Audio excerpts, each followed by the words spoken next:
All right, so we are making yet another video talking about the Columbus Blue Jackets and the Montreal Canadiens. Two pieces of news here, not really related, but the last video on the channel that spoke about these two teams went over the Rick Bowness commentary on Columbus, how he was really pissed off at the performance of his team, and how Montreal Canadiens forward Patrik Laine was kind of right in what he was talking about 1 year ago, about how the Blue Jackets just don't have a winning culture. If you didn't see this video, which I highly recommend you should, these are the comments made by an angry Rick Bowness post-game after the Blue Jackets finished their season yesterday at home against Washington. An angry Rick Bowness post-game. All you gotta do is look at the stat sheet. 3 hits, 23 giveaways. I don't know if I'm back, but if I'm back, I'm changing this culture. These guys, they don't care. Losing is not important enough to them. It doesn't bother them. Man, what an angry, disappointed, frustrated comment from the head coach of the Columbus Blue Jackets. And this is great. You know, you love to see passion coming out of these coaches. He is telling it like it is. As I had mentioned in the previous video, it seems like, just from my perspective over here, many Blue Jackets fans are satisfied with these quotes because they agree. They think Bowness is right. They think that what exactly is going on the ice is very much indicative of a lack of winning culture with this group. So when you have Zach Werenski, a guy with the A on his sweater in Columbus, one of the best players on the team, responding to the Bowness comments, this is where the conversation takes a pivot. Before we dive into that, though, we also have to acknowledge the Montreal Canadiens made a pretty big roster move here, and a really great prospect is coming over from Switzerland, so we're going to dive into that in the second half of this video. Yeah, hard segue, I know. But let's dive into what it was Zach Werenski said about Rick Bowness and the commentary he made yesterday. He has a lot of respect for Blue Jackets head coach Bowness, but didn't agree with Bones' comments last night about the culture of being okay with losing. Werenski said, "I don't think it's right to say that we don't hate to lose, and that we don't care." Now, this tweet was like just a few hours ago. It's from earlier this morning. It's already got 100,000 views, 100+ replies, and 400 likes. Alistair replies, "Hey, you were 1-8 down the stretch, bucko." Dave, whom I'm going to assume is a Columbus Blue Jackets supporter, Zach Werenski showing exactly why he is not captain material. This response had 239 likes. Scotty J, so clearly Zach may be part of the problem. This is exactly why Zach should never be a captain. Last night, this team spit in the face of the fifth line. Embarrassing. The fifth line, is that the fan base? I'm sure that's what that means. Werenski versus accountability. Here is a graphic from the Score a year ago. This is what Patrik Laine said last time he had spoken about the topic. "I feel like we were just doing the same thing year after year. I was tired of losing." And then Zach Werenski responded, "For him to come in here and say all that, that's BS."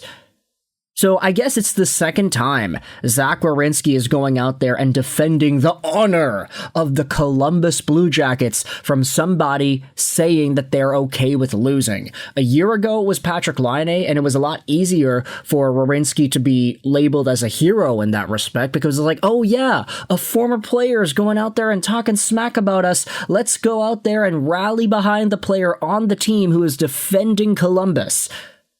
But now it's like, oh no, it's the head coach of the team in the present who is responding to a very disastrous performance down the stretch with somewhat of a truth bomb, and that's what Werenski is responding to these days. You could definitely see the change in attitude from Blue Jackets fans. It's unfortunate to see. Zach is also part of the problem. Swing and a miss from a guy who got his gold medal then dipped on his NHL club. Don't worry, Zach, you'll always have soccer in warm-ups.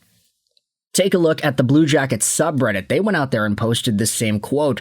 Well then, show me on the ice, King of Columbus said. Not captain material. Maybe focus on the fact that your team lost 6 games in a row at home ice to end the season. This fan base will downvote anything that's not rose-colored glasses stuff. You are on the right track to meaningful change. Werenski is in the right and in the wrong. I feel like he should have at least showed it on the ice. He didn't do much in the last 10 games either. When he's pretty much your top player on the team, he is expected to show up every night. And to be honest, he didn't really do much after that game versus Boston. So far, every player who has done media today has said that they disagreed with Bowness's comments. None of them are taking accountability, and it only proves what Bones said. Another reply says, I honestly think this was fair of Bowness to say, especially after all the chill and positive, encouraging press he gave throughout his tenure. He deserved to be upset, and I think his interview last night showed how much he actually cares and wants to help the team. We also know that Zach isn't the problem here, and the comment wasn't directed at him. Now, that's a very rational response. However, I do think a lot of Blue Jackets fans would disagree with that. Zach and his attitude, his response to the response, is somewhat of a problem. But with that said, you can let me know your thoughts in the comment section below. How do you feel about Zach Werenski's response to Rick Bowness's comments? And do you agree with this sentiment that, hey, he's not captain material, he's part of the problem, he should never be captain, etc., etc.? I don't think it's right to say that we don't hate to lose. We gotta shift gears, though, because heading over to the Montreal Canadiens side of things, the Habs ended up bringing over a prospect from Switzerland. Hard segue, I know. I didn't want to make 2 separate videos about this. Let's talk about Vinzenz Rohrer, an Austrian prospect drafted by the Canadiens in the 3rd round of the 2022 NHL Entry Draft. Rohrer is a guy that the Montreal Canadiens have signed on his ELC. He's making $950,000 if he is in the NHL. In the past few years, he has been playing for the ZSC Lions in the Swiss League. Last year, he had 25 points in 52 games played with them. This year, he had fewer. But instead of being signed to the Lions, he was signed to Montreal, but just loaned out over to that team. He had 1 goal in 9 playoff games and 33 penalty minutes, so obviously he was causing a ruckus there. You can see that the time on ice wasn't really all too extravagant for Rohrer in the Swiss League here. He had some 15-minute games, some 16, 17, 13-minute games, and then in the 1 game where he had 27 penalty minutes against HC Lugano, he only had 8 minutes. I'm going to assume that he got pulled from that hockey game. But the Montreal Canadiens went out there and assigned Rohrer to Laval. This is ever since the ZSC Lions Swiss League season came to an end. Marco D'Amico also went out there and said that Montreal Canadiens prospect Vinzenz Rohrer was said to be on his way to Canada in the coming days by his group, and now it's official. Due to having a valid ELC in effect currently, the Canadiens could reassign him to the Laval Rocket without the need for an ATO. Sources indicate that he'll be joining Laval on Friday for practice as he makes his way over. Never mind, it's officially announced by the Rocket themselves. Some of the replies in D'Amico's tweet go out there and talk about the status. This will be a permanent move to North America, as his contract with Zurich will expire this summer. The Canadiens now have full control over his future, which is likely to start in Laval as soon as these playoffs. Vinzenz Rohrer is a relentless motor, and he has great wheels.